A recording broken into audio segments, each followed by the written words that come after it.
Hello everyone, this is Cliff. Welcome back to our Let's Play of Dark Souls 2. As promised, I am back in the area with the Heide Knight. I've cleared out all of the minor enemies, and I will start off the fight. Okay, so Heide Knights are very much like the Black Knights from Dark Souls 1.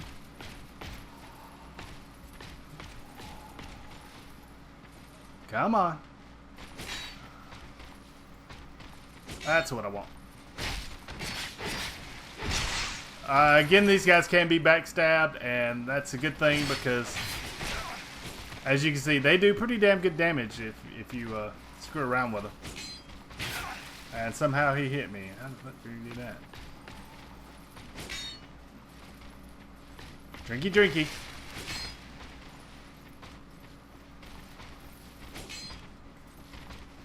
Nope, not good enough. Okay. Whoa, okay.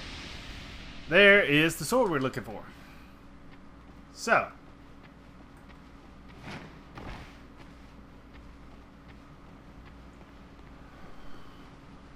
I'm gonna run off here and do that. And some throwing knives and soul item. Alright, so. Now that we've got that,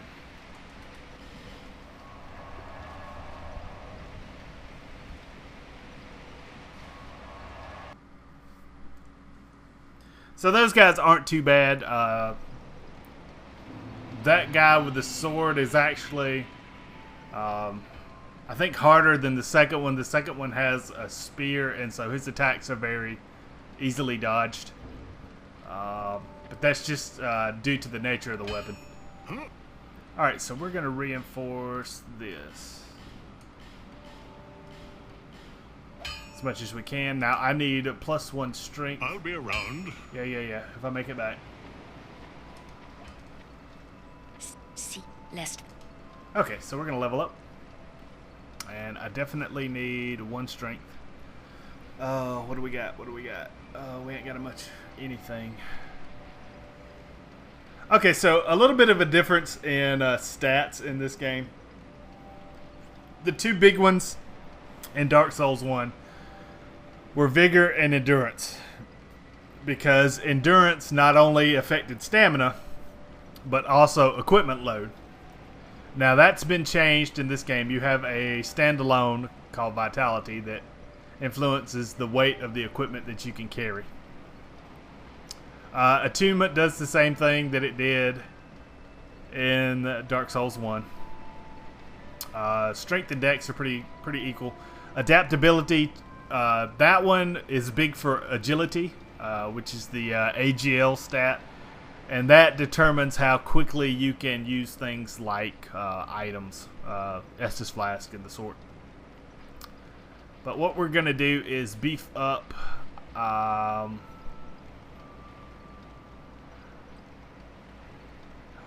Our Vigor, Endurance, and Vitality, because I don't want to get in a situation where I've got so many weapons equipped that my equipment load goes to crap. Man. Tempted to put another in strength, but that only bumps up. Huh. We'll do it this way, screw it.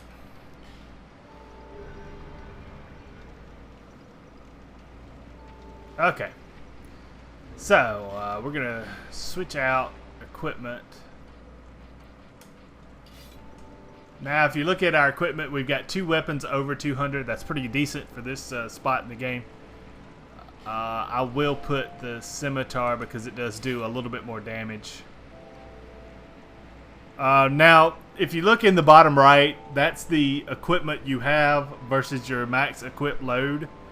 And as long as that percentage is under 70, you can still roll at normal speed. There are a few modifications as far as lighter loads, but they're not nearly as pronounced in this game as they were in Dark Souls 1. So basically, if you're under 70 there, you're pretty good. So, next up on the hit parade is the Cartographer's house, or the house that he's squatting in. So we're going to head that way. Give me 1 second.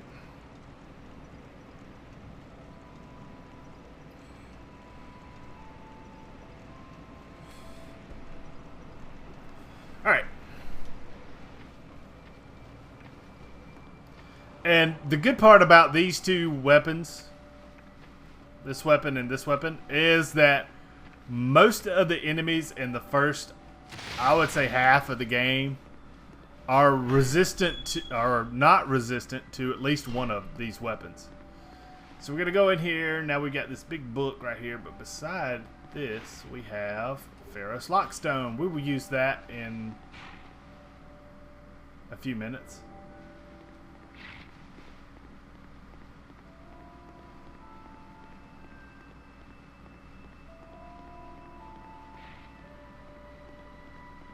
Okay, so we're gonna, as you can hear these noises that are coming from the basement. So there's nothing there. There is a treasure chest here. 3 more Titanite shards. Never have enough Titanite shards. And torch. I don't think there's anything here or anything out here, honestly. No. Okay. Anything here? No. That's my bad. I'll pay for that.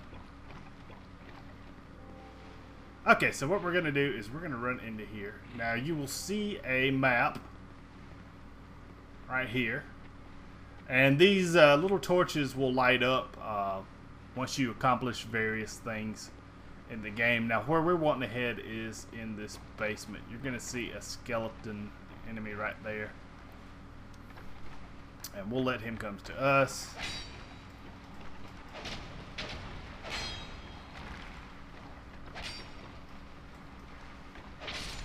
Not too bad. Not too bad. And that's a one-off enemy. Once you've killed him, that's it. Again, the sconce right here. Got a skeleton right here with an item. Estus Flask Shard. We always like those. Now, if you look at this item that's been broken into pieces on the floor right here, this looks remarkably similar to an item that was in Dark Souls 1. Let me grab this real quick.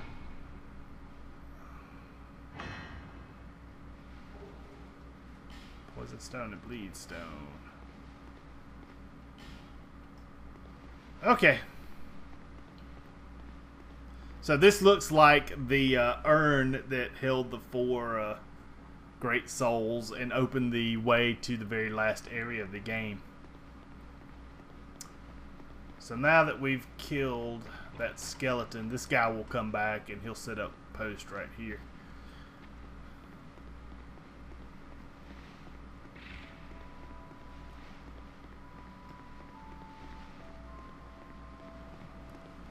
Again, don't drop in the hole anytime soon. I've got to get a lot more vitality before I'll be able to drop down in there.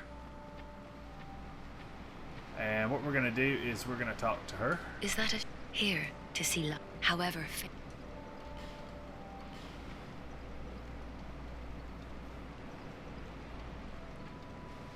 Alright, so we should have 4 at this point. Yay.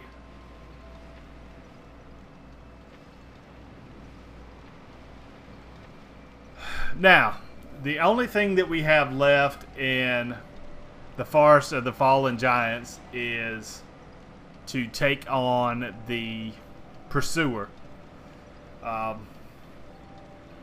will be a very fun, quote-unquote, boss fight. He's not necessarily difficult once you learn the parrying, the timing on the parry, but that can take several frustrating trips. You can't fight him basically the way I fought the last giant. That just simply won't work.